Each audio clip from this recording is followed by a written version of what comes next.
Fue la persona que, gracias a ella, La Serena tuvo, después del incendio del Pirata Sharp, el renacimiento. Como ya se sabía que venían los filibusteros, ella decidió, digamos, llevar a todas las mujeres y a todos los niños, ¿ya? Llevárselos al Parque San Francisco, que actualmente es el parque con Fray Jorge es inglés. Lo más probable es que haya llegado en barcos mercantiles, porque hay antecedentes de que él vivía en una cueva en el Parque San Francisco, que en este caso es el Parque Güell.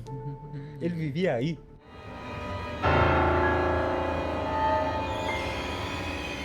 Bienvenidos, bienvenidas a este nuevo capítulo de El Otro Lado.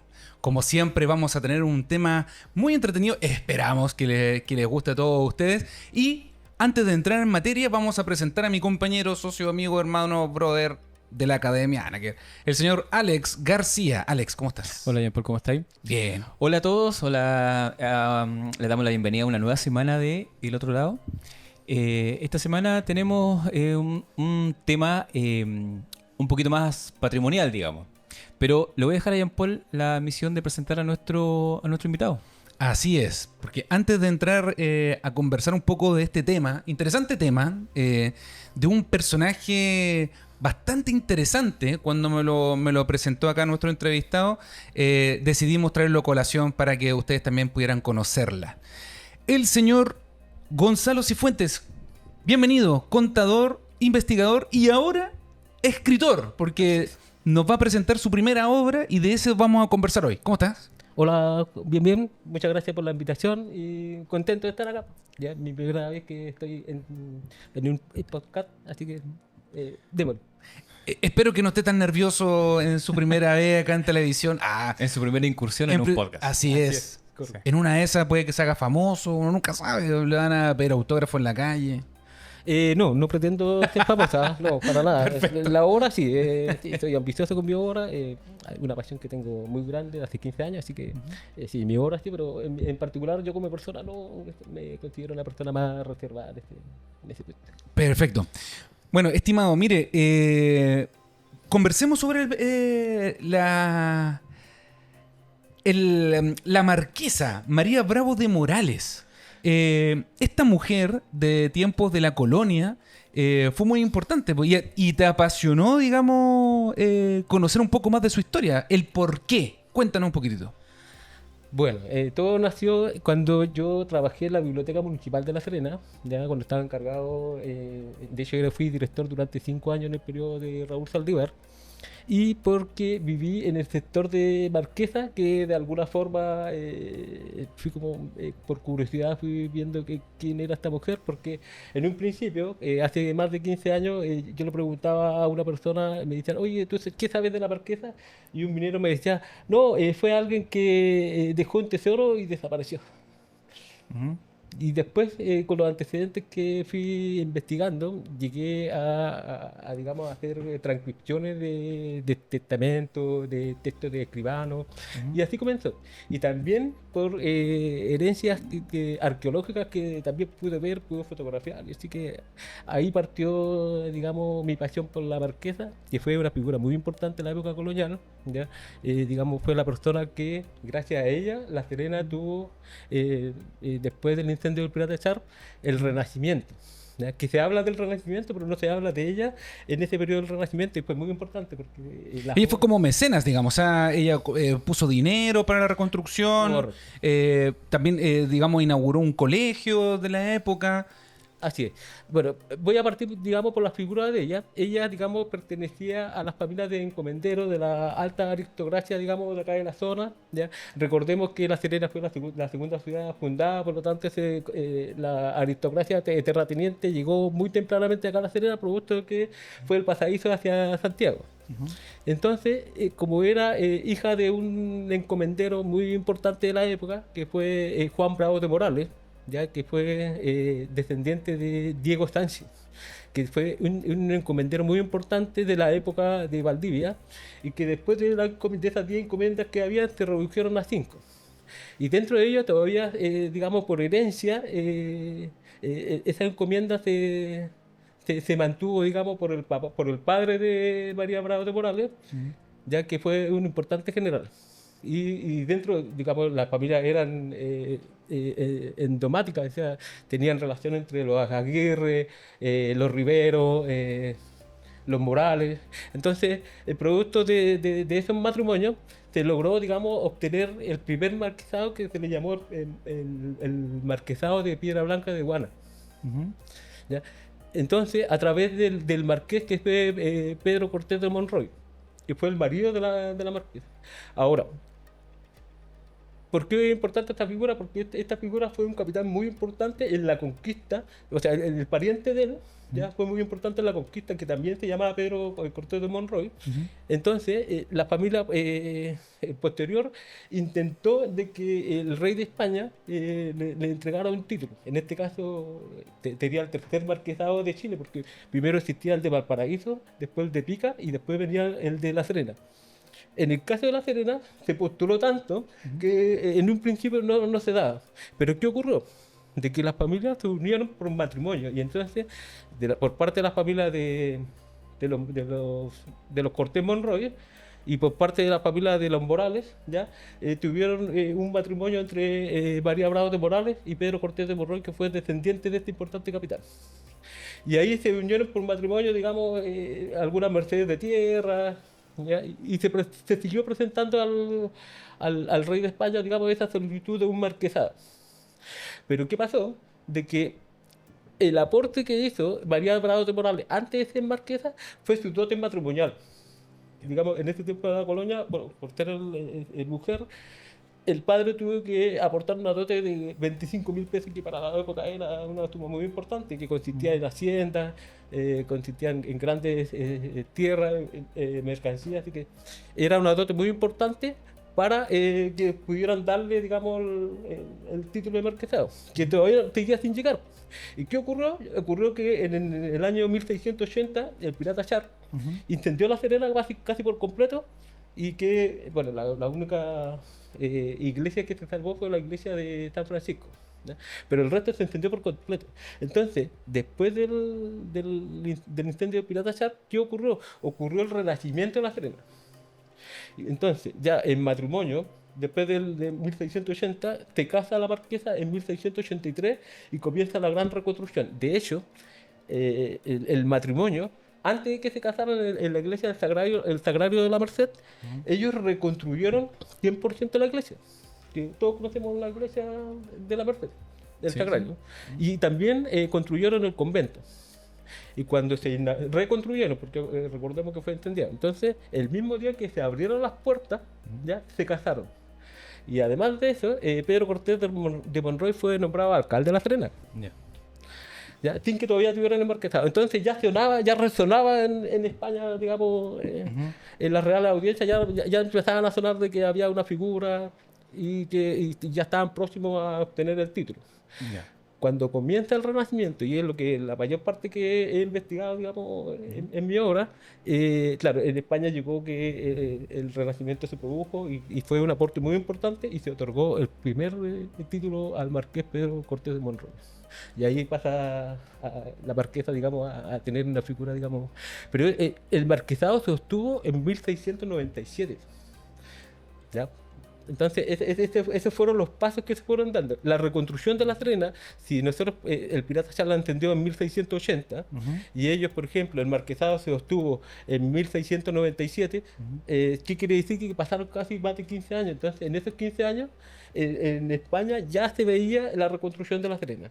Y se veía que estas dos personas que se habían casado fueron las que influyeron en esa reconstrucción y se otorgó el título. Entonces, los requisitos eran que, por parte de la familia Cortés Monroy, es que provenían de un capitán muy importante en la conquista, que era una familia muy conocida militarmente, Claro. ¿ya? Y por parte de la marquesa por su dote matrimonial y por su aporte, digamos, a la reconstrucción de La Serena. Ah, ok. ¿Y qué importancia tenía para ello el tema del marquesado? ¿En qué consiste, por ejemplo, el ser un marqués o una marquesa? ¿Qué como poder te da ese título? ¿Cuáles son los beneficios, digamos, de tener como ese título de marqués? Lo que pasa es que tiene mucho que ver con las administraciones, digamos, de las mercedes de tierra, de las encomiendas. bueno, también por ostentar, digamos, de ser de la grande familia aristocrática, digamos. Ya. ¿ya? Pero un peso político, digamos, en las decisiones del corregimiento, no tenían ese peso. Pero pasar por al lado de un marqués había que saludarlo, digamos. Pero ese título Entonces, nobiliario, en definitiva, ¿se pagaba de alguna manera? O sea, ¿se compraba? Por lo que tú me comentas un poco, en definitiva, eran familias, claro, se conocían de Francisco de Aguirre, que se casó con no sé quién, y ahí empezó como toda esta aristocracia de la ciudad, y digamos, y con harto dinero, po. Entonces, el virreinato le dice, ya sé que ellos, por ciertas características, le vamos a dar este título nobiliario. claro, dentro de los requisitos, porque los requisitos eran varios, pero uno de los más importantes, y sin ese requisito que era que tenían que ostentar, digamos, una riqueza bastante importante para poder, sin esta riqueza, por mucho título que uno tenga, era posible que se entregara más. Claro. Y el No puede apoyo- venir Juanito nomás así como, oye, quiero ser el marqués de aquí. Claro, Tenía y que tener- además, para poder acrecentar, digamos, esa fortuna, cuando se casaron, por parte de la familia de la marquesa, dispusieron una dote de 25.000 pesos para la época. Mm. Claro. Así que, Claro, en algunos lados se le entregan vacas. Claro. ahora uno se pregunta, ¿y por qué se nombró a ella? ¿Por qué tuvieron que decir, mira, ¿sabe qué? La hija de Juan Bravo es la ideal para que se case con... Porque así era el pensamiento, digamos, de la época de la aristocracia. Entonces, ¿por qué se decidió por ella? Porque dentro de mi investigación, ella ya sabía leer y escribir a los 12 años. Ya. ¿Ya? De hecho, ya tenía conocimientos en matemáticas. ¿Ya? A los 13 años ya ayudaba a su padre a administrar las encomiendas y ayudaba a administrar las mercedes de tierra. ¿Ya? También las chacras. Entonces se le conoció desde muy chiquitita en administrar, digamos, las propiedades que eran grandes propiedades, grandes mercedes. Imagínate que tener una encomienda de casi 600 personas que eran las encomiendas de India, ya que en el caso de la marquesa se le llamaba la encomienda de las paitanazas, ¿ya? Que es por una herencia, digamos, de encomienda de la época de la conquista, ¿ya? Entonces, y también, bueno, el nombre de las paitanazas viene o sea, este nombre viene del nombre de Aguita. Ya. Pero originalmente las paitanazas no es que eran de acá del valle, sino que provenían del Valle del Guasco, básicamente de Freirina. Ya. De ese sector. Pero eso es la época de la conquista. Y después, cuando pasamos a la época colonial, ya las cosas cambian. ¿Por qué? Porque recordemos que primero habían 10 encomiendas, después pasan a 5. Y por herencia de Diego Sánchez de Morales, ya después lo tuvo el papá de la marquesa, que es Juan Bravo de Morales. De ahí viene, digamos, toda la sucesión. Y ella es muy conocida porque desde muy chiquitita ya sabía leer, sabía escribir y sabía administrar. Gonzalo, Entonces, una consulta, por ejemplo, me llama la atención que cuando se produce el ataque pirata de Bartolomé de Charp en el 1680, ¿cierto? correcto. ¿Cómo arranca ella? Porque era familia de dinero, entonces uno dice, si yo siendo pirata digo voy a atacar a alguien y quiero dinero, pregunto quién es el que tiene más dinero en este minuto y voy para allá y lo ataco, po. ¿Cómo ellos se salvan? ¿Cómo arrancan, digamos, de este ataque de los piratas? Bueno, para partir, todos sabemos que la ciudad fue incendiada, o sea, la ciudad fue incendiada por completo, ¿ya? Salvo la iglesia San Francisco.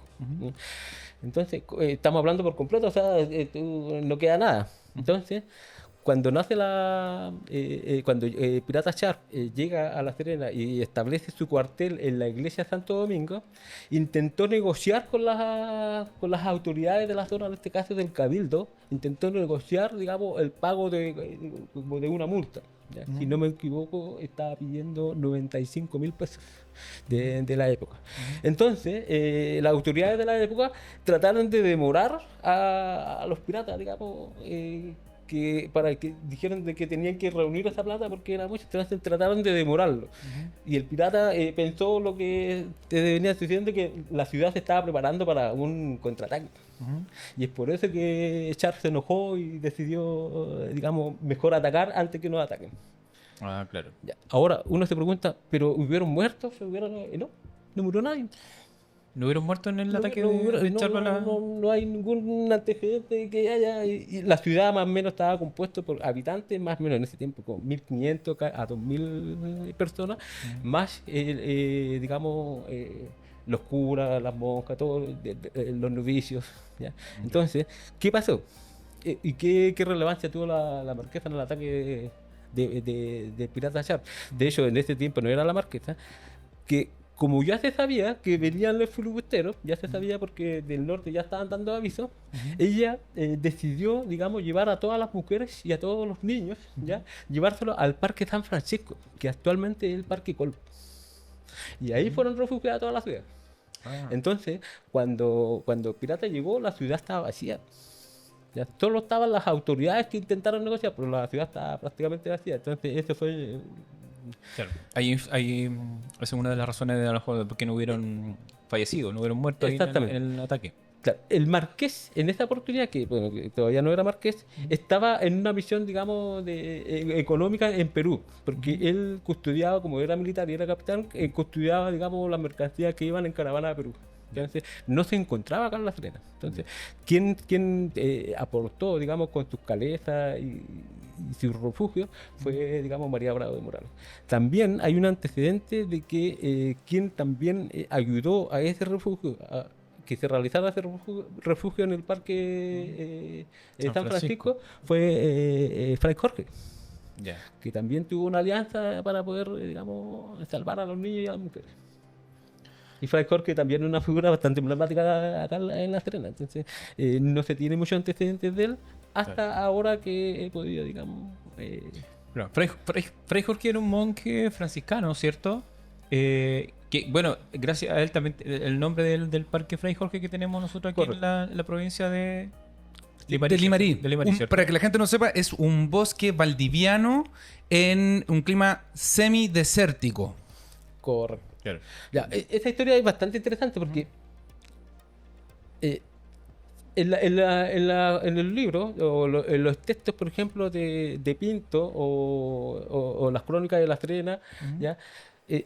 Se hace como una historia oral de lo que pudo haber sido, porque es súper confuso, porque por un lado se dice que no, que pudo haber sido irlandés, pudo haber sido inglés, pudo haber naufragado, pudo haber llegado con corsarios. Entonces no hay un relato único con respecto a esta persona. Claro, así como De cómo hecho, llegó, a qué venían, eso se desconoce un poco. exactamente. Entonces, también, y también se menciona mucho que fue un fray de los franciscanos y que tuvo una visión de Francisco de Asís. ¿Ya? Entonces, pero eso quedan en varios relatos que no podemos conjugar. En el caso de mi investigación, ¿ya? Yo lo que puedo concluir, porque también yo tengo que concluir lo que uno investiga, los antecedentes no me entregan, digamos, los hechos como fueron, sino que son antecedentes bastante administrativos que uno tiene que interpretarlos. ¿Ya? Lo que yo creo es que Fray Jorge es inglés, ¿ya? No tiene otra nacionalidad, es un inglés, ¿ya? Que llegó a las costas de acá de Coquimbo, ¿ya? Lo más probable es que haya llegado en barcos mercantiles, ¿ya? El otro antecedente que se menciona en nuestros textos de la Marquesa es que este inglés tenía muchos conocimientos en mercado, ¿ya? Vendía pieles, ¿ya? Vendía materiales, digamos, de construcción, entonces se manejaba con grandes cantidades de mercancía, entonces ya venía con esos conocimientos. ¿Qué pasó? De que cuando él llega acá a La Serena, se dice que él pasó a ser un monje, digamos, de los franciscanos. En mi relato, en mi investigación, fue un aliado de los franciscanos, no fue un monje franciscano. De hecho, en los antecedentes de la iglesia de los franciscanos que están en Santiago, no se menciona, digamos, eclesiásticamente a Fray Jorge. O sea, no sería un fray. No sería porque si uno pregunta a la iglesia, en la iglesia hay un listado de quienes fueron por año y Fray no aparece en ningún ¿Me texto. parece? Oye, No parece. ¿y no habrá sido un pirata que se hizo el Larry? Porque claro, porque llega, aquí lo conversamos también con el profe Raúl, que nos mencionaba que claro, los piratas que venían acá comerciaban, digamos. Es que, Y en una de esas pudo haber llegado acá con alguno de los piratas británicos. Mi compadre dijo, ¿sabes qué? Me gustó este lugar, me quedo aquí. Me bajo el cura y estamos. Po. pudo haber sido, porque el hecho de tener conocimiento ya a lo mismo que los piratas, entonces es posible. Pero la contradicción que tiene es que, por ejemplo, él tenía una deidad. Él creía en algo. No. Independiente fuera religioso o no, no. ¿Por qué? Porque hay antecedentes de que él vivía en una cueva en el Parque San Francisco, que en este caso es el Parque Güell. Él vivía ahí. De hecho, son antecedentes orales. ¿Ah? La gente lo iba a buscar ahí, ¿ya? Para pedirle ayuda. ¿Por qué? Porque era una persona, digamos, que hacía votos. Un guía espiritual en el fondo. Al final, eso tenía. También lo que más me ha costado llegar es que existe una probabilidad por el relato que haya sido luterano. ¿Ya? ¿Por qué? Porque si enseñaba fuera de un claustro o de una iglesia y tenía que ir a un parque y la gente lo tenía que ir a buscar al parque, entonces él tenía un conocimiento más distinta, digamos, de la doctrina católica de la época, que era bastante estricta. Entonces llama mucho la atención que él tuviera un refugio en el Parque Col. Y ahora, la relación que usted me preguntaba con la iglesia de los franciscanos era porque él le vendía a la iglesia de los franciscanos. Tenía una relación comercial con los franciscanos. Y además de comercial, de amistad. Entonces iba al claustro, se le veía por los pasillos, se le veía a la iglesia. Es más, en el caso del pirata Sharp, cuando Sharp decidió mandar a su filibustero a incendiar la ciudad completa, cuando en el pasadillo llegan a la iglesia de San Francisco y resulta que le abren las puertas un fraile viejo. Estamos hablando de 1680. Entonces ese fraile conversa con los piratas. Y al conversar con los piratas, conversan en inglés y se entienden entre ellos. Cosa que era muy difícil que los criollos, digamos, pudieran dominar ese idioma. Con tal de que... Me imagino esa situación así como, ¿qué estáis haciendo de aquí? Exactamente. Tú me decías, oye, ¿sabes qué? Yo te conozco. Oye, sí, te conozco. Te voy a pasar un poco piel. Pero claro, pero quédate piola, no digáis que yo también fui pirata. Oye, interesante este descubrimiento de Fray Jorge. Ahora, esto con yo, mira, sigue colocándose interesante. Se dice, ya, en la historia, digamos, colonial, de que Fray Jorge ayudó a la construcción de la iglesia de San Francisco. ¿Ya? La iglesia de San Francisco partió de su construcción en la primera mitad del siglo XVII. ¿Ya? Casi en la segunda mitad del siglo XVII se construye el techo de las vigas de la iglesia. Y resulta de que en la comunidad se decía, no tenemos ese tipo de madera, tiene que ser una madera, digamos, bastante buena, que la recomendable en ese tiempo era la madera valdiviana, que se traía de Valdivia o de Chiloé. Pero no vamos a ir en carreta a buscar madera allá, entonces aparte que era muy costoso. ¿Qué pasó? De que dentro de la historia que se puede investigar, es que él tenía tantas oraciones en esa cueva, que una deidad le habló. Y le dijo a Fray Jorge, Fray, ve con la carreta y ve al sur a buscar ese bosque. Porque el bosque se sabía de un bosque, pero nadie sabía dónde quedaba. En la comunidad se sabía, claro, y de ahí viene, digamos, el bosque de Fray Jorge, porque queda, digamos, es que está escondido. Pues, sí. Y la Camanchaca no lo deja ver. Entonces, en ese tiempo los indios eran los que más lo buscaban porque eran los carpinteros. Y le decían a Fray, no, si hay un bosque, allá está la madera valdiviana. Y Fray iba a buscarlo y se devolvía frustrado, hasta que una deidad le dijo, no, pesca la carreta y ve por ahí. Y ahí lo encontró. Pero ¿qué pasa? Y eso hay antecedentes, porque si tú vas a la iglesia de San Francisco y miras las vigas, son las mismas vigas. Y esas vigas son la madera del bosque que actualmente es Fray Jorge. El otro antecedente que tampoco los historiadores tampoco podemos ha podido señalar con certeza, pero de acuerdo a la investigación que he realizado, es que como no se podía traer esa madera tan grande, que eran árboles gigantes para poder hacer vigas, el Fray Jorge los cortó y lo tiró al mar. Este no es un antecedente que digo yo, pero ¿qué pasa? De que era mucha la madera, que era la única forma de que llegara acá. La reconstrucción de La Serena duró casi 12 años. Imagínate que toda la madera que tenía que traer. Entonces, él cortaba del bosque, los tiraba al mar y a través de un bote lo traía flotando. O con su amigo los piratas. Claro, con los- Tenía que tener conocimiento, digamos. Sí. sí, de navegación. sí, hay un tema ahí. Porque, Bueno. sí, porque para decirle un poco también a la gente que no es de la zona, el bosque Fray Jorge, que es un parque nacional, está en la punta de un cerro, pero en la costa. Y si tú miras, abajo está el mar, po. Sí, pues. Tú ves la costa, tú o sea, ves. no... Hay un acantilado gigante. Hay un acantilado gigante, o sea, era mucho más práctico y tiene lógica que no se vengan por tierra, sino que talaran los árboles y los tiraran en el acantilado, llegaría automáticamente a la costa y ahí lo empezarían a cargar en los barcos y sería mucho más rápido, me imagino, traerlos para La Serena. Así es. Y me imagino que el bosque también tiene que haber sido más grande. También. Y también tenían estrecha relación también con los changos, po. Entonces los changos también pueden Pudieron haber aportado. Mira, Claro. yo investigando con historiadores de Coquimbo, no hay antecedentes que hayan, digamos, llegado por Puerto Coquimbo. Ya, no hay ningún antecedente, es como difícil. Pero resulta que ya que tú nombras a los changos, era súper factible, como era tanta payera, que en la misma olaje te tiraba acá en la costa de Serena y el mismo olaje te lo traía para la arena. Entonces, después era cosa de recogerlo, ¿no? Y es por eso que la reconstrucción fue como súper rápida. O sea, madera valdiviana, ¿dónde la trajeron? De acá, de aquí mismo. de aquí mismo. Oye, La cantera la trajeron de Peñuela, o sea, los ¿cómo se llama? Las piedras. Las piedras. Entonces, por eso es que tenemos iglesias preciosas. Que hasta el día de hoy tú miras las vigas de la iglesia, por ejemplo, la iglesia San Agustín y la iglesia San Francisco, es la misma madera, sí, de la misma época, digamos, de lo que estamos hablando. La iglesia San Agustín, que es la que está al lado de la Es la de la Recoba. La Recoba. Que antiguamente era la iglesia de los jesuitas. Ya.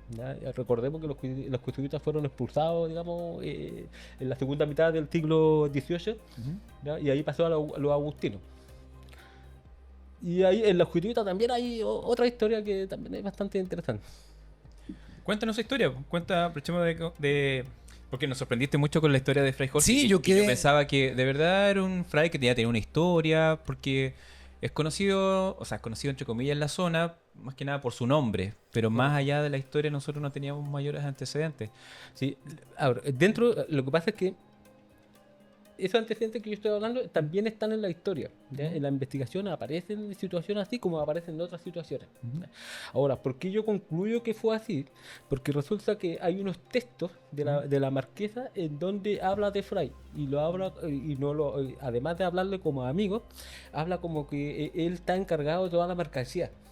De los traslados, entonces claro, que él trasladó los bosques, él trasladó las pieles, algo tenía que ver con las canteras, entonces él se dedicaba a ese tipo de... pudo haber de labor. trabajado para ella también, po. Es que ese es lo que yo sostengo, porque trabajaron juntos y juntos, si no fuera el uno por el otro, la reconstrucción de La Serena, en este caso el renacimiento de La Serena, no hubiera ocurrido.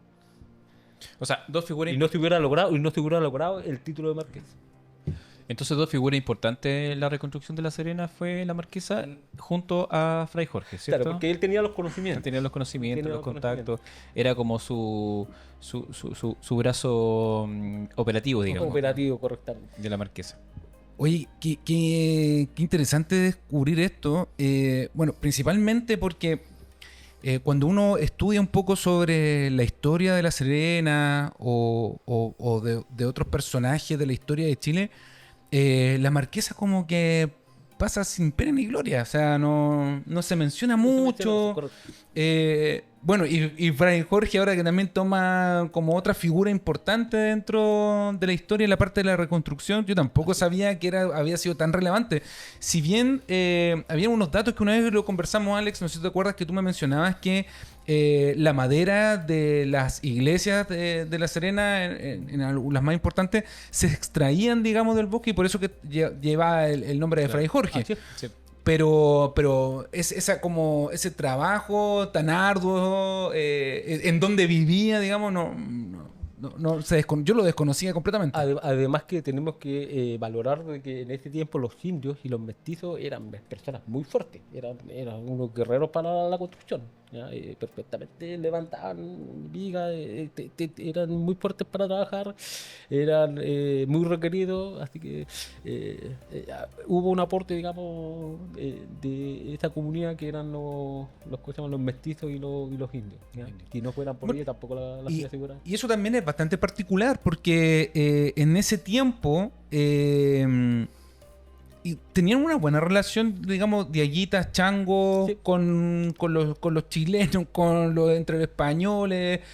Acá en la ciudad había como una buena relación. Sí, sí. Lo que pasa es que las encomiendas de la zona respetaban mucho lo que dictaba, digamos, el Consejo de India. El Consejo de India decía de que había que, a las encomiendas, había que adoctrinarlo, había que pagarle, digamos, por sus trabajos. Es decir, no eran esclavos. ¿Ya? De ahí podemos hablar del tema de los esclavos de África que se compraban, pero en este caso no.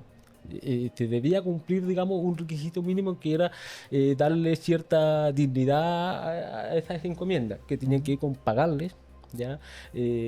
Darle, digamos, acceso al comercio básico y cosas así. Entonces, por eso, disculpa, ¿iba a decir algo? No. Y ahí hay como una diferencia grande, digamos, entre la Quintrala y la Marquesa. La Marquesa era como una mano más noble, Correcto. respetaba a sus trabajadores. ¿Sí? Es más, por ejemplo, en la Marquesa, en la portada de, digamos, de mi obra, aparece una ilustración del pintor Claudio Bravo, ¿ya? Porque no hay ningún cuadro o ilustración de la Marquesa. Del Marqués sí, sí lo hay, ¿ya? Pero de la Marquesa probablemente no se sabe muy bien cómo es la figura de ella. Entonces, en la época de 1969, Claudio Bravo, famoso pintor chileno español, ¿ya? Que del linaje, digamos, de... Apellido Bravo. Claro, era de los y Bravos. en España también se ha investigado harto, Ujú. incluso más que acá en Chile. Yo, mucha documentación, digamos, de lo que he podido investigar viene de España. Ya. Entonces, ¿qué pasó? De que Claudio Bravo presentó en 1969 en una exposición de sus obras que se llamaba La Circa, ¿ya? Él presentó digamos, esta ilustración en torta de papel, pegada en tablilla de madera, ¿ya? Y ahí la misma gente, cuando estaba presentando esa ilustración, le preguntaron a quién representaba. ¿Por qué? Porque generalmente Claudio Bravo, él ilustraba personas. Él no ilustraba, digamos, fotos, no. Él modelos o personas. Perfecto. Entonces, en este caso, no había una persona, fue una imaginación de él. Entonces llamó mucho la atención en Circa, que a quién representaba o a quién había dibujado. Y ahí él explicó. En Circa dijo, no, esto representa a la marquesa de Piedra Blanca de Guano. Y todos quedaron escépticos, ¿pero por qué? Y ahí se relata de que él hizo una investigación, digamos, de la familia, ya de temas genealógicos, entrevistó a muchas personas de su círculo y logró concluir de que la marquesa era bajita, ya, era súper sutil, ya, no, hablaba muy bajito, era un característico de una mujer criolla, era morenita y bien bajita por decirlo. Entonces, es por eso que pudimos llegar, digamos, a... Yo hablé con la fundación de Claudio Bravo, falleció en el año 2012, entonces ahora todas las obras de Claudio Bravo las tiene la fundación que está en España, así que logré que, digamos, que me facilitaran esa ilustración. Esas ilustraciones. Hay que decir que no es el arquero, para que no se confundan. Sí. O sea, básicamente fue como un retrato y además- hablado, un retrato Claro. hablado. No, no, Sí. y además que, por ejemplo, los marqueses o los nobleces de esa época tenían una cultura del boato barroco, ¿ya? Que usaban sus collas, Claro. exponían. En el caso de ella, si vemos la ilustración, ella nunca usó... ostenta. Jamás. Ella no usó No sus joyas. ostentaba. No. Lo que sí es que ella heredó tantas joyas, porque eso es lo que más se habla incluso en su testamento, ¿ya? Y en mucha documentación se habla mucho. Lo habla Jorge Pinto, lo habla Manuel Concha, entonces se habla, digamos, incluso se hace un listado de todas las joyas que ella tenía. Ella nunca lo usó. Ella no era súper, como decía, súper sencilla, súper sutil. Lo que sí es que ella, ¿cómo se llama? Donaba estas joyas a las vírgenes, digamos, de acá de la ciudad. En particular la Virgen de la Merced, que ella la adornaba cuando salía a procesión. Entonces, con la luz del sol, parecía, digamos, algo bastante como que la Virgen hubiera salido del cielo, porque brillaba tanto que la ciudad quedaba súper- Blink, blink. Exactamente. ¿Voy a preguntar algo, No, Luis? No. Justo te iba a preguntar algo y se me fue. pero en relación... Ah, ya me acordé. ¿La marquesa tuvo hijos? No tuvo hijo, pero sí adoptó. Mm. Ya, adoptó que le dejó una herencia ya también le encargó a los dominicos que le dieran educación. Que de este tema también es súper relevante el tema de la educación, porque ella, dentro de mi investigación, pude lograr de que ella logró en el Reino de Chile, es decir, ni siquiera en Santiago, logró acá en La Serena, ya cercano del año 1711, 1712, logró en conjunto con una alianza con los jesuitas y con las cofradias, logró establecer la primera escuela laica del Reino de Chile, que duró muy poco, pero se estableció como escuela, como una institución, ¿ya? Cosa que no se tiene antecedentes, digamos, los antecedentes vienen de la época republicana, pero de la época colonial que se haya...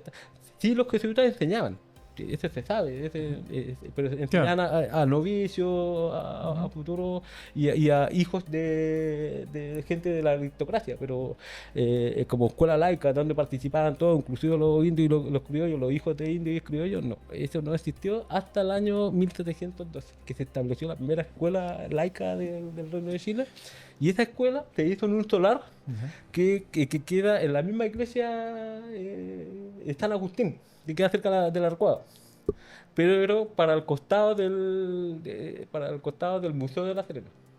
Ahí se estableció un punto y ahí fue la escuela. Y la marquesa financió esa escuela. ¿Ya? Ahora, no era una escuela que tenía aulas, sino que tenía un solo aula, pero tenía un sistema. Y además de eso, de que como ella tenía toda la encomienda del sector de Cutún llegaba prácticamente hasta el muelle. ¿Ya? Después venía el Valle del Elqui, porque en ese tiempo se llamaba el Valle de Coquimbo. Entonces, primero el Valle de Coquimbo, ¿con qué comenzaba? Comenzaba con Cutún, que llegaba más o menos hasta el Molle, que conocemos el Molle, y del Molle para arriba, ahí se llama el Valle del Elqui. Entonces, como ella tenía tanta encomienda y mucha gente, toda esa gente de ese valle le trabajaba a ella, ella mandaba a su caleza a buscar a los niños para que vinieran a estudiar. Un dato súper importante ese, la primera escuela laica, claro, y abierta, como tú comentabas, los jesuitas tenían esta educación, pero ya para la aristocracia en el fondo, ¿no es cierto? Sí, Y esta exactamente. era una escuela abierta, que sorprendente Sí. para ese tiempo tener ese sistema. A mí lo que me llama la atención, porque de partida yo no conocía la figura de la marquesa, y que tampoco se reconozca con todo eso, con toda esa influencia, con toda esa importancia acá en La Serena. Ni siquiera una calle tiene el nombre de la marquesa, ¿o no? No, nada. Nada. Por eso, Es lo como que se pasa- borró en el tiempo. Sí, es que ahí también tengo que entrar a explicar ese detalle ¿Ah? que no deja de ser importante. Lo que pasa es que la marquesa en su periodo era muy reconocida y muy respetada. Ujú. ¿Ya? De eso no hay cuestionamiento. ¿Ya? ¿Por qué? Porque su administración era muy impecable. Ujú. Además que era una persona muy sutil, entonces, y además que era una persona que venía de la misma aristocracia, entonces, y ella, gracias digamos, a ese poder, logró su indulgencia, es decir, poder administrar sus propios bienes, porque una mujer no podía administrar sus bienes, pero sí, lo podía administrar su marido, su hermano o un cura, pero nunca Nunca una una mujer. mujer. Ella logró esa indulgencia. Bueno, hasta el digamos. día de hoy la sociedad conyugal, el marido ahí tiene que firmar ciertas cosas, Así es. para administración de la esposa. Así que- Señores, Así que eso, en el campo de la educación fue muy interesante porque eso están en los textos, ¿ya? De hecho, también están en el testamento de ella, en donde ella, digamos, deja a las comunidades, en este caso a las órdenes, principalmente a la orden de los dominicos y la orden de la Merced. ¿Ya? Dejaba digamos, incluso ella que hipotecaba su hacienda, hipotecaba en una oportunidad una hacienda en Copiapó para poder pagar, digamos, el sustento de esa escuela. Oye, qué importante la obra de esta persona. Acá ella vivía aquí en la ciudad de La Serena, ¿no? ¿Aquí Ella tiene su siempre- casa? Sí, ella siempre... ¿Dónde se ubicaba la casa históricamente, digamos? Ya.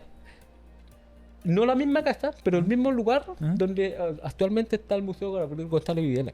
En la esquina de la plaza. Exactamente el mismo lugar. Ya. No la misma casa porque antiguamente era una casona.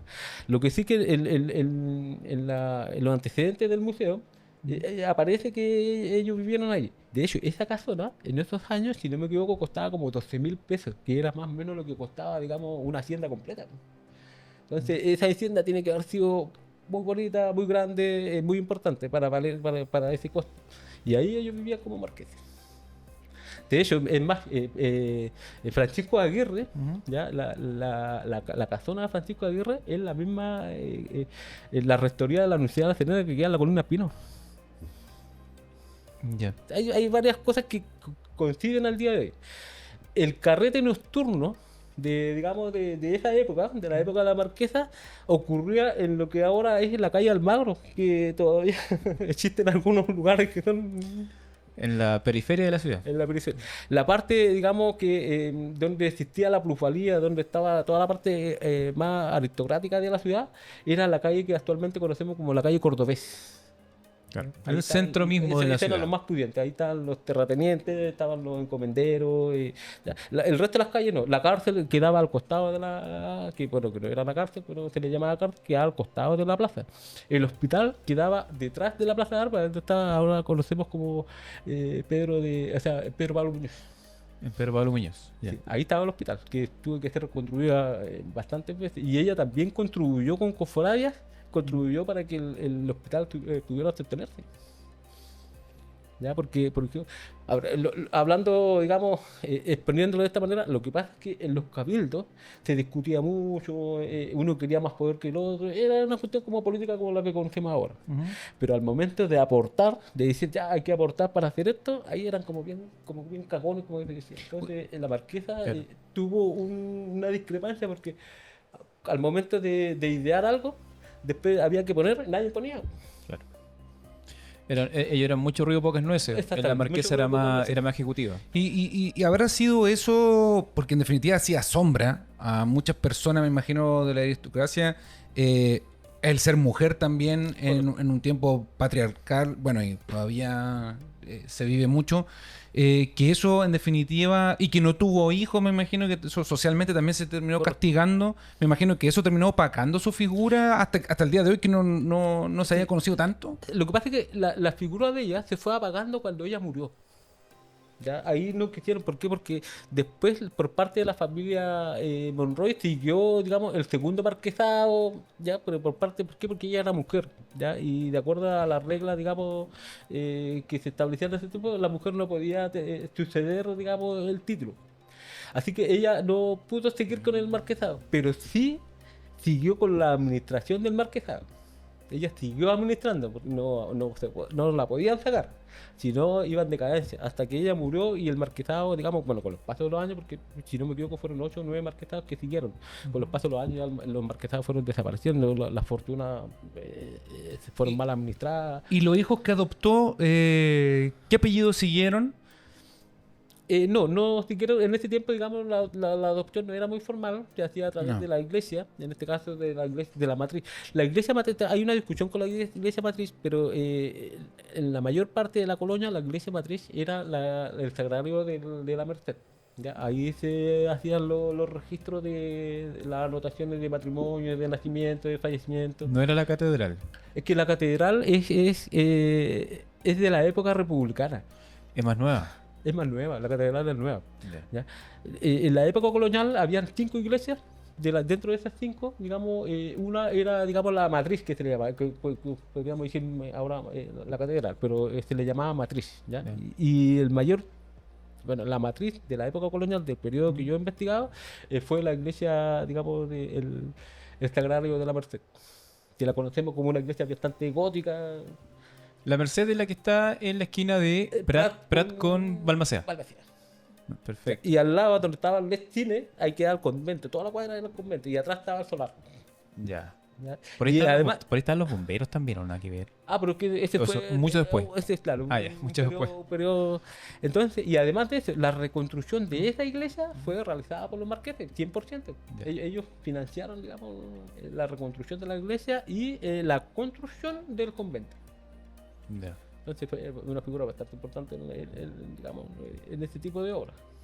Sí, una figura bastante importante. Oye, y entrando así como ya a un tema un poquito más personal, ¿por qué nació de ti investigar este tema tan importante en el fondo y que súper poco conocido como el tema de la marquesa? ¿De dónde viene ese bichito de...? Porque claro, nosotros cuando empezamos el programa, Jean-Paul preguntaba, te presento como escritor, y tú dijiste, yo no sé si soy escritor porque esta es mi primera obra. Correcto. ¿De dónde viene este bichito de hacer toda esta investigación? Bueno, primero que nada, siempre he sido curioso, Ujú. ¿ya? Siempre me ha gustado leer, ¿ya? He podido investigar distintos tipos, pero como un hobby para mí. Ujú. ¿Ya? Esos son mis pasatiempos hasta el día de hoy, desde muy chico. Pero en el caso de la Marquesa fue bien particular porque en ese tiempo yo era director de la biblioteca municipal y tenía algunos antecedentes históricos ahí que decían María Bravo de Moralo, entonces me empezó a llamar la atención. Y ahí me visitaba un ex profesor mío que se llama Pedro Álvarez, Ujú. que de Coquimbo, bien un profesor muy destacado, que fue mi profesor durante... Entonces él me visitaba 2, 3 veces a la semana porque él buscaba los diarios, digamos, de la época republicana de 1800 y tanto, que era el Coquimbano, y nosotros lo teníamos en la biblioteca. Que era un diario gigante y es como bien... Entonces yo empecé a conversar con él y él ya tenía antecedentes en la Marquesa. Yo le dije, oiga, el profesor, ¿sabe qué? Yo estoy viviendo en Marquesa, ¿qué sabe usted de la Marquesa? Y ahí empezó mi curiosidad y podemos, digamos, estar concluyendo en lo que estamos conversando. Ah, ok. Y un Y dato. hay mucho más porque podemos hablar de las joyas de la Marcet, que también es un antecedente que está en la mesa. Podemos hablar del tesoro de la Marquesa, que en este caso es Marquesa Baja. ¿Ya? Actualmente se le conoce como Dos Pinos. Ya. ¿Ya? Recordemos que existe, bueno, en la época colonial. Ahora, voy a aclarar algo. El nombre La Marquesa, Ujú. al pueblo Marquesa, no proviene del nombre de ella. De la Marquesa. No viene del nombre. Ese nombre lo puso Pedro de Valdivia, Ujú. ¿ya? Cuando fue el encomendero completo del valle. Él nombró la Marquesa. Después se dividió como la Marquesa Alta, que ahora conocemos como el pueblo Marquesa, y la Marquesa Baja, que a 1 kilómetro más abajo, que lo conocemos como Dos Pinos. Ya. ¿Ya? Entonces, esa era una hacienda de la Marquesa donde también tenían un lavadero de oro. Y como esa zona es minera, porque más adentro tenemos toda la quebrada de Talcuna, Ujú. ¿ya? Los mineros siempre han buscado el tesoro de la Marquesa. O buscan el tesoro o buscan la mina. Pero siempre cuando tú le preguntas, oye, ando buscando la mina de la Marquesa, ando buscando el tesoro de la Marquesa. Y eso es algo histórico, no lo Cuando sé. tú hablas del tesoro de la Marquesa, ¿te refieres al tesoro del pueblo de la Marquesa o el tesoro de la persona de la Marquesa? Exactamente, de la persona. De la persona. De la persona, claro. Entonces, Entonces, existe como una historia de que ella dejó un tesoro.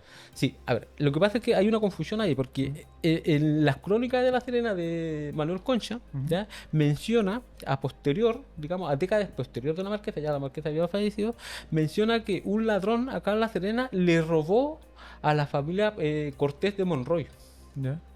y se refugió en esa quebrada.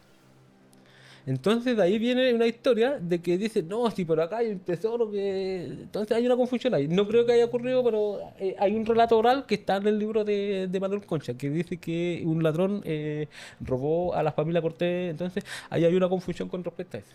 En lo que respecta a mí es que ella guardó, digamos, sus pertenencias porque ella sabía lo que venía. El marqués murió antes que ella. Ujú. Y ella prácticamente quedó sola. Hay historiadores que dicen que cuando murió el marqués, ella ahí comenzó a administrar, pero no.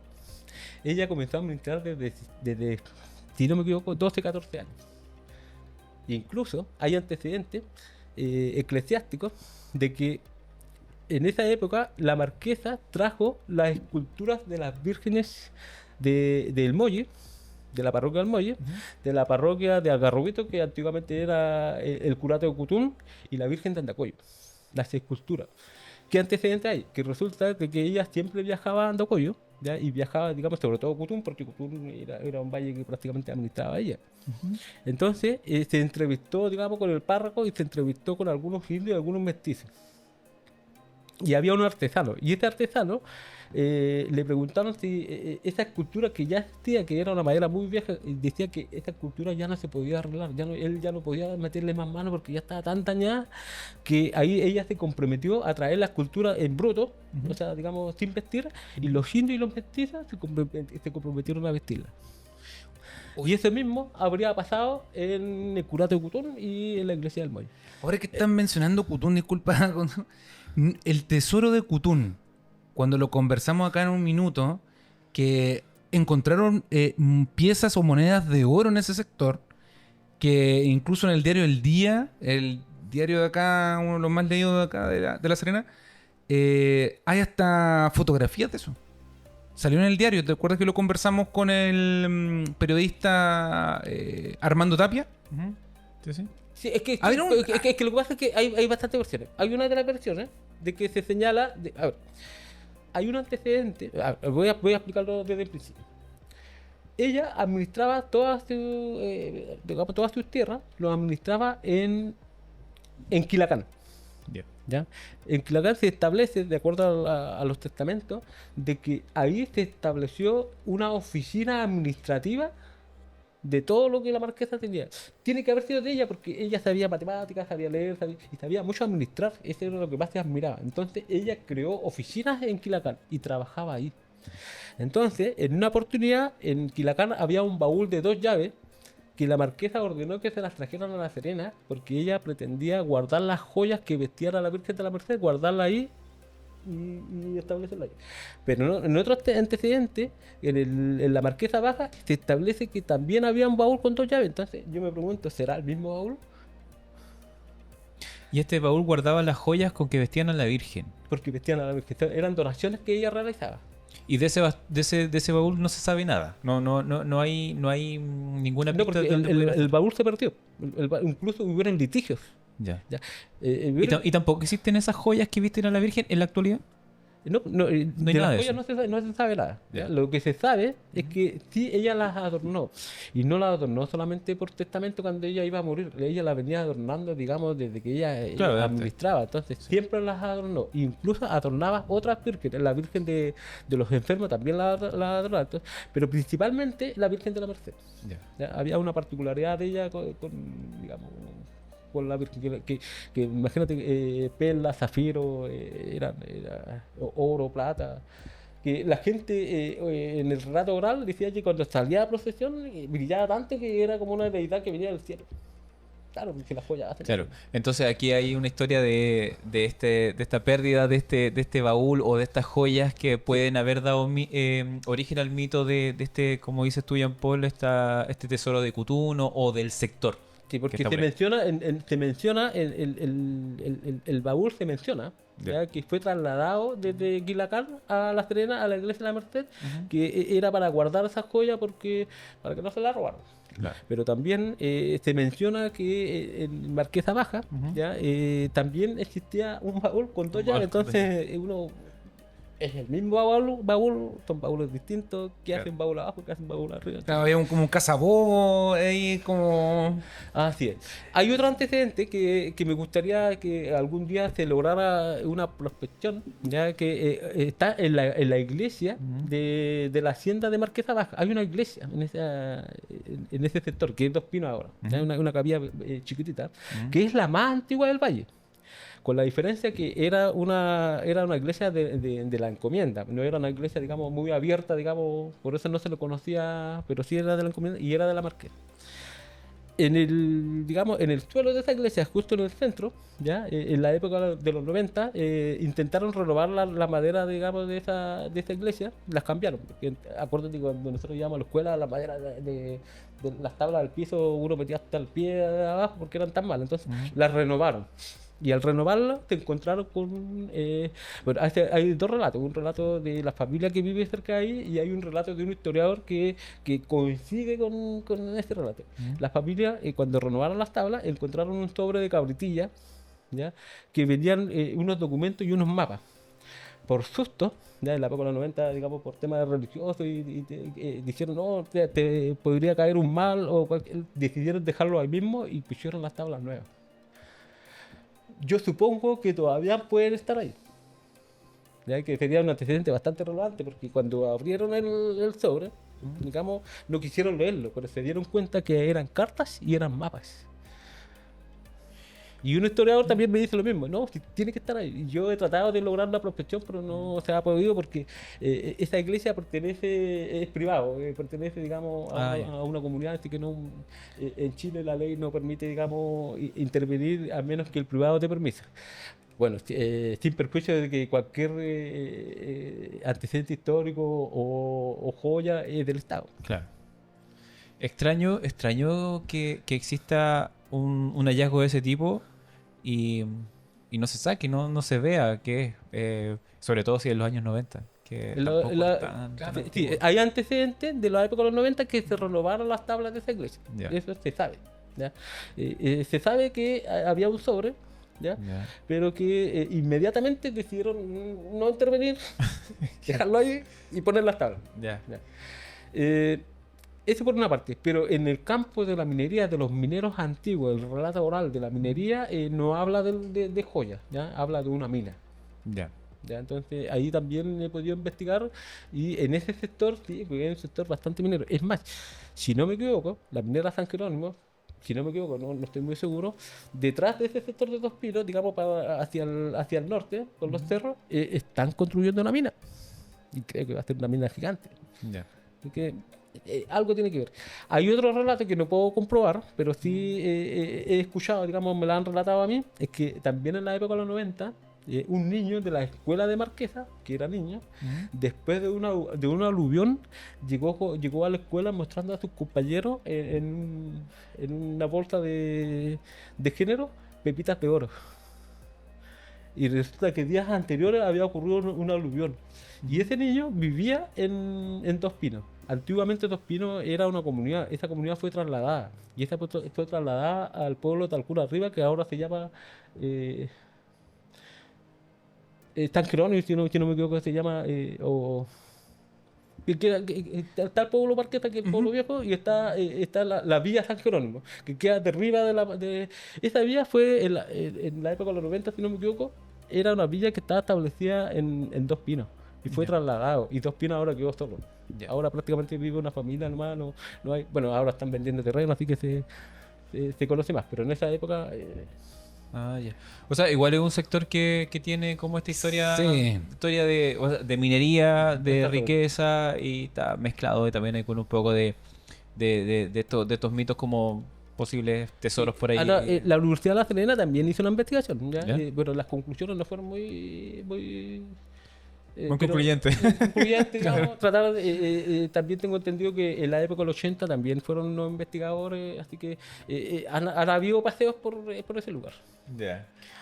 Vamos a ir a buscar los tesoros que hay por allá, porque se nota que todavía hay cosas que no han sido descubiertas. Hay mucho misterio en torno a la riqueza, a los tesoros que hay por ese Sí, sector. lo que pasa es que la riqueza existió. Po. Sí. Uno no puede decir que no existió porque sí existió y era una Ah. riqueza tremenda. Si juntamos toda esa riqueza era tremenda, entonces tenemos que deducir de que algo tiene que haber pasado con eso. Y con los relatos orales y la investigación. Yo investigué cuando fui a Santiago, al Archivo Nacional, ya logré, digamos, aparte del testamento de la Marquesa, logré, digamos, transcribir unos relatos de unos escribanos. Y también habla de eso, pues, y de ese relato habla del baúl. Entonces, algo tiene que haber pasado. Algo ahí ¿Dónde entonces. está el baúl por la cresta? Algo ahí. ¿Dónde está? O la Merced, o, Sí. o la Marquesa Baja, Quizás por dónde. o la mina. Oh, también, claro, en la mina. Sí, porque, bueno, como último antecedente, hay en este sector de Dos Ajá. Pinos, hay, digamos, un desnivel, digamos, de tierra y hay unos granajes, digamos, de piedra caliza. ¿Mm? Entonces, hay como un sistema de planta de procesamiento de minerales de oro de la época. Eso está, la evidencia está. Entonces, O sea, era un sector un netamente sector- minero, o sea... pero también molían trigo. Entonces, Claro, pero agrícola sí son minero. sectores que también históricamente así, bueno, existen minas por esos lados, en Talcuna y por todos esos lados. Oye, súper interesante.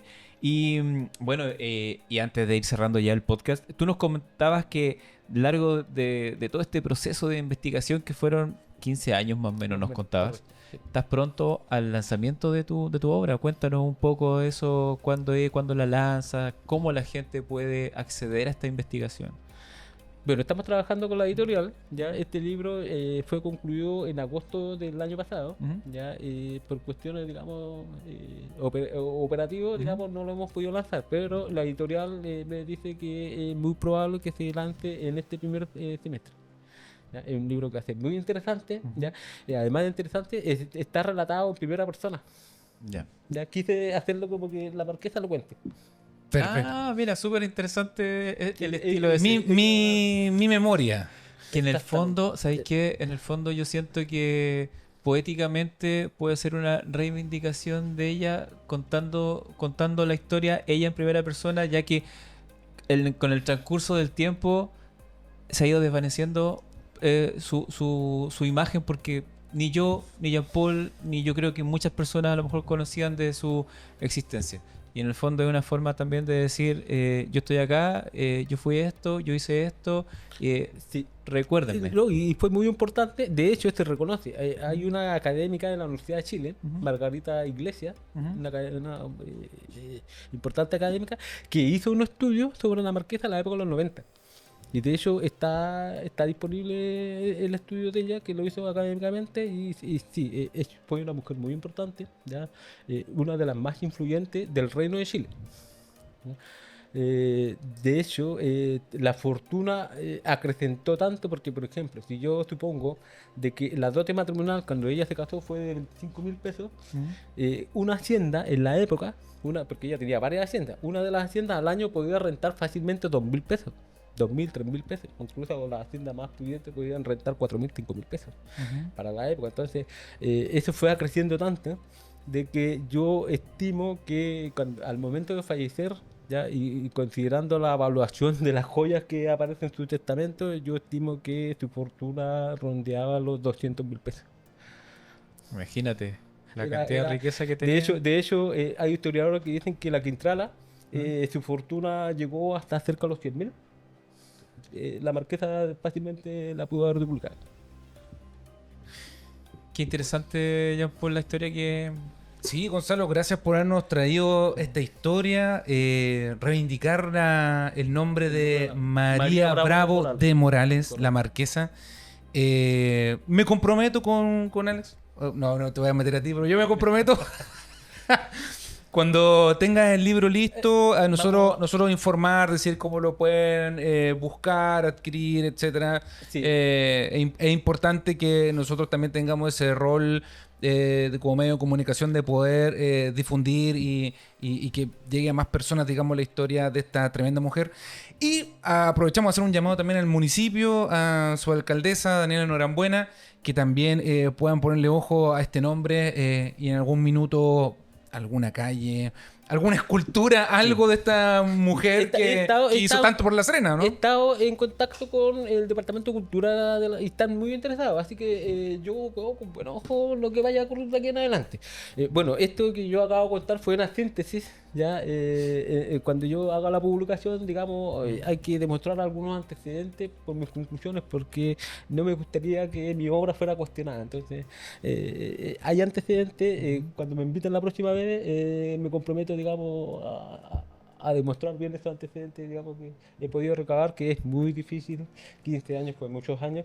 Mira, cuando yo escribí mi libro me demoré 9 meses. Pero la investigación de poder llegar a un documento fueron 15 demasiadas. años Así que y te 9 agradece meses. la previa. No, gracias por habernos traído esta tremenda historia. Y Alex, no sé si hay algo que quieres decir también. No, muchas gracias por venir y contarnos esto que, como te vuelvo a insistir, no conocíamos, y yo creo que muchos serenenses no conocen. Así que, no, gracias por venir vamos a estar atentos para cuando hagas el lanzamiento, tener la obra en las manos, obra, para sí. poder leerla, para poder interiorizarnos más en la historia de la marquesa. Ya, muy agradecido. Eso, yo me comprometo a traer inmediatamente mi obra para acá y poder exponerlo nuevamente. Pero va a sentar un precedente. Yo estoy seguro que va a sentar un buen precedente. En la municipalidad de La Serena están muy interesados. Los serenenses también vamos a poder tener una figura que fue silenciada o una calle. Claro. Vamos a poder saber necesariamente, por tema de comunidad, que ella tuvo participación ¿cómo se llama?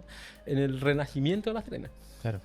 Ese tipo de cosas, dentro de muchas otras cosas que nos contaste, que son súper interesantes y son súper importantes dentro de la reconstrucción y de la ciudad de La Serena, son importantes que se sepan y poder volver a reivindicar esta imagen que posiblemente se haya desvanecido en el tiempo solamente por el hecho de ser Mujer. Mujer. Así es. Así eso. Amigo Jean Paul, hasta la Eso. próxima semana en un nuevo capítulo de El Otro Lado. Invitamos a la gente, como siempre, a que nos sigan, a que nos comenten, a que vean el capítulo completo y que para que vean todos los reels también en las redes sociales. Y eso, pues, y vean todos los contenidos también que tenemos en Bla Podcast Chile en YouTube. Así Amigo es, Jean Paul. porque está bastante interesante la parrilla programática de Bla, así que lo dejamos invitados y nos vemos en un próximo episodio de El Otro Lado. Chao, chao. Chau, chau.